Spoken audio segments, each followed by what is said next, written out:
In today's episode, I am Iron Man.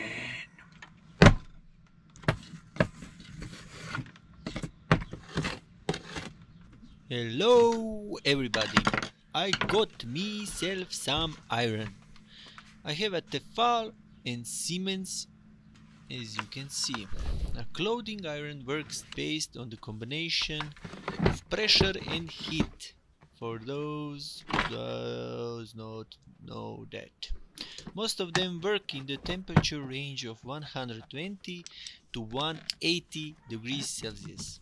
It takes current, which heats up the coil, and as the coil is heated, it transfers the heat to the base plate. Although all the irons are very similar, these two were different enough for me to show them side by side. The good start of disassembling them is from behind, by removing back cover plate. There is a main connection with the cable, which can be seen in the video. There are two types of cables, braided or the silicone one. The cables are special for safety reasons. It is easily damaged if you are not careful, so keep the cable if you need it for backup or easy repair. The difference between the older models and the newer ones is in the water tank. In newer ones it is incorporated into the iron itself, but the technology or how the iron works has not changed for decades. Usually the first thing we come across after removing back cover plate is small neon bulb indicating that the iron is on, cable which can be connected with solder or with clips or with thermal screw block thingies, as you can see in video. And of course it is good to have different screwdrivers because often there are security screws holding plastic. I have seen a lot of people having trouble opening them, so it is good to know that in addition to the back there is always at least one screw in front. In newer models it is hidden under the plastic, so it is necessary to remove it first in order to find it and reach it. When the upper plastic part is removed, we can see a water pump and small water tank. Pump is sending water directly to close or to heating plate for steam.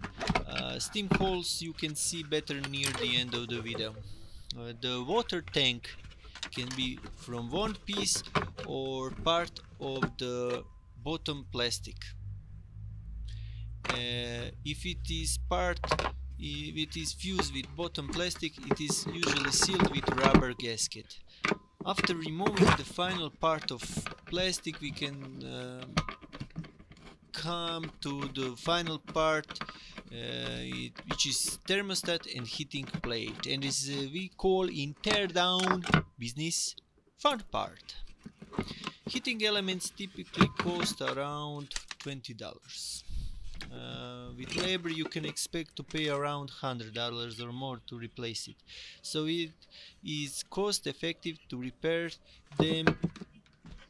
If you do it, you decide. When the electric current starts to flow, temperature of the base plate starts to rise. When the set temperature is reached, contact points of thermostats open. There is no more current flow. After it cools down, the thermostat regains its original position and current starts to flow again and heats the base plate to the set temperature. It is always on or it is always on. I wanted to open the bottom completely, so I will show the whole process because it is very difficult to open or separate the bottom. There are screws that are visible, screws that are covered with silicone, and some kind of rivets that are also covered with red silicone. As I disassemble it, I will briefly describe the operation of the thermostat with very nice pictures. The thermostat generally uses a bimetallic strip, which is of course made from two different types of metal. Every metal have different expansion rate. This means that in presence of heat they expand differently. For example, brass expands greater than iron.